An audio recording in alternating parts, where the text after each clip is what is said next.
with any PBL learning, you always have a project flow that starts with a big idea. In this case, the project flow focuses on building community through helping, and the big idea, how can we care for our community? So along the way, children are going through the core elements of PBL to achieve this goal, and then there's a clear project outcome that will result in an exhibition by the students where they have an opportunity to share and demonstrate their learning. So our KG learners are doing this project called Building Community Through Health. Yeah, and the driving question is how to care for our community. So we started with the GITS activity. That GITS is getting into the zone. So they saw a video about Clifford the dog, in which they learned about helping, how to help each other. Through health, they understood that who are the first people who help you? Their family. So mama and papa, they understood that how parents help them. And they also learned about the time they spend with their family. So coming to the point where there are a lot of occasions and festivals when our learners and their families come together, right?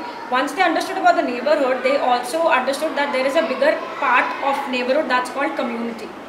If you look at the whole thing here, children are really speaking their mind out. The voices are coming out.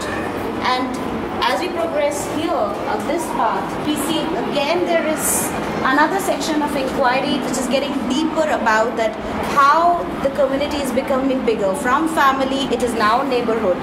From neighborhood, it's about all the buildings and things which you see around which are useful to us.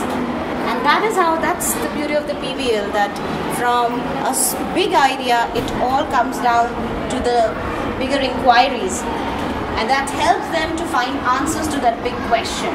Our learners became engineers. They actually created blueprints, and they created different kinds of shelters as part of our community.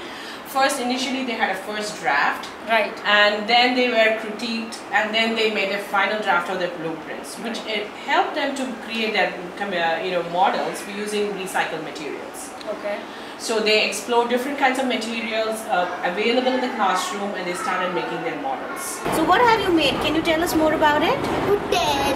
And hotels, trees, buildings, shops, and lot of cars, and swimming pool, chairs. Why did you make all this? Why did we could make a community. Make a community, okay. Spike a community.